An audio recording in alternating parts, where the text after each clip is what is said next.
Hello friends. स्वागत है आपका हमारे यूट्यूब चैनल आर के हिंदी कहानियों में। आज की कहानी है एहसान। अंधेरा हो चला था। रुक्मणी ने सबसे पहले तो बैलगाड़ी जोती और अनाज के 2 बोरे गाड़ी में रख अपने गांव की तरफ चल दी। अंधेरे को देखते हुए रुक्मणी ने लालटेन जलाकर लटका ली थी। इस बार फसल थोड़ी अच्छी हो गई थी, इसीलिए वो खुश थी। खेत से निकलकर रुक्मणी की गाड़ी रास्ते पर आ गई थी। अभी वो थोड़ा ही आगे बढ़ी थी कि उसे पेड़ से टकराई हुई मोटरसाइकिल दिखी।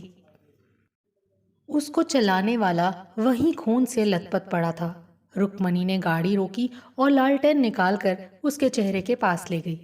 उस आदमी की नब्ज टटोली जो अभी चल रही थी। इसके बाद उसका चेहरा देखकर एक पल के लिए तो रुक्मणी का भी सिर घूम गया। वो सरपंच का बेटा मंगल सिंह था।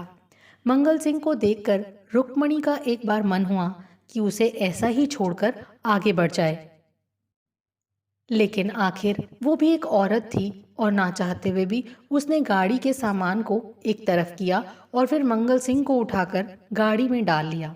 वो चाहती थी कि जल्दी से जल्दी मंगल सिंह को वो सरपंच के हवाले कर दे। इसी के साथ पुरानी यादों ने रुक्मणी के जख्म को ताज़ा कर दिया। सीतापुर गांव में रामलाल अपने छोटे से परिवार के साथ रहता था। उसके पास छोटा सा खेत था। इसी के साथ उसकी पत्नी त्रिवेणी सरपंच गोविंद सिंह के यहाँ झाड़ू पोछे का काम करती थी। त्रिवेणी के साथ उसकी बेटी रुक्मणी भी आती थी।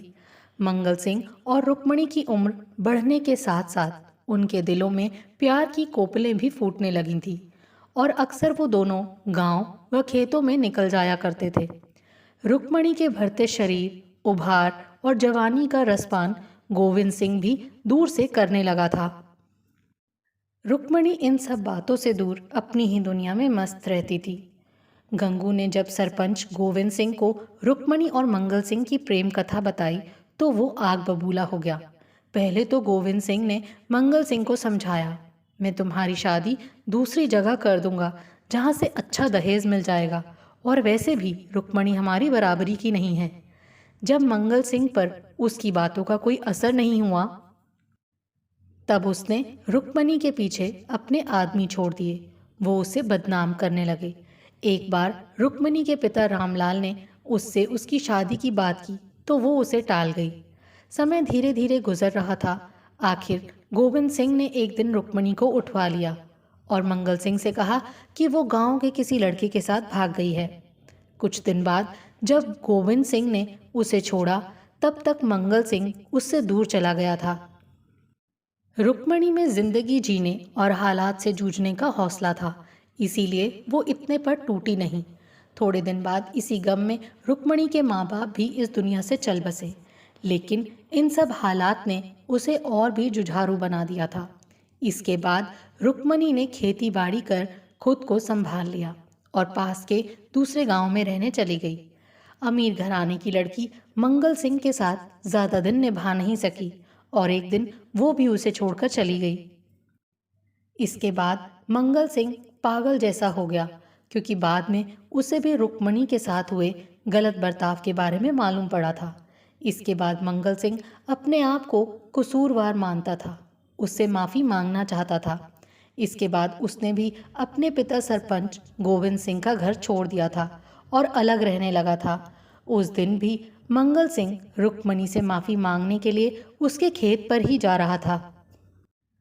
दिमागी परेशानी से उसका ध्यान सड़क से भटक गया था और सामने से आते हुए ट्रैक्टर ने उसकी मोटरसाइकिल को टक्कर मार दी थी। तभी मंगल सिंह ने कराहते हुए अपनी आंखें खोली। अब रुक्मणी भी यादों से वापस आ गई थी।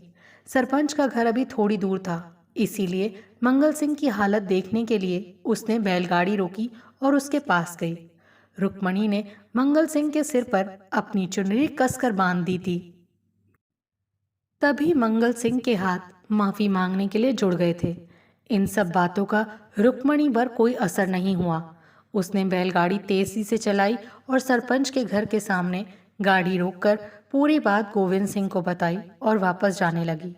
गोविंद सिंह उसके पैरों पर गिर गया और बोला, रुक्मणी, मुझे किसी गरीब को नहीं सताना चाहिए था। मुझे माफ कर दे।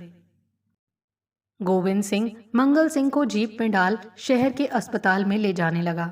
तब मंगल सिंह ने रुक्मणी का हाथ जोर से पकड़ लिया और उसे भी साथ चलने के लिए इशारा किया। अस्पताल में मंगल सिंह का इलाज शुरू हो गया और उसे तुरंत खून देना था। परिवार में से किसी का खून मंगल सिंह के खून से नहीं मिल रहा था। साथ ही वहां आए लोगों का खून भी मंगल सिंह के खून से नहीं मिल रहा था। रुक्मणी एक बार फिर यादों की दुनिया में चली गई थी। मंगल सिंह और रुक्मणी एक बार शहर घूमने गए थे। तब रुक्मणी ने कहा था, देख मंगल, हमारा प्यार एकदम सच्चा और पक्का है। तू भले ही ना माने, लेकिन हमारा खून भी एक ही है। तब मंगल सिंह ने हंसते हुए कहा था, हट पगली, ऐसे थोड़ी ना होता है। सभी के खून का ग्रुप अलग अलग ही होता है।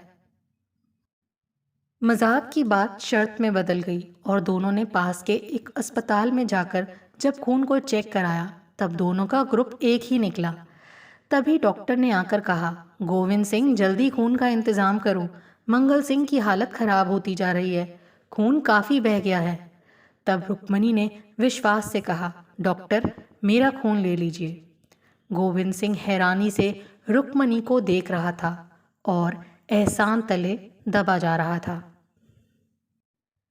दोस्तों, आपको ये कहानी कैसी लगी? इसका अंत आपको कैसा लगा? प्लीज़ कमेंट करके ज़रूर बताएं। आपके सुझाव मेरा हौसला बढ़ाएंगे ताकि मैं एक बेहतर तरीके से आने वाली कहानियाँ प्रस्तुत कर सकूं।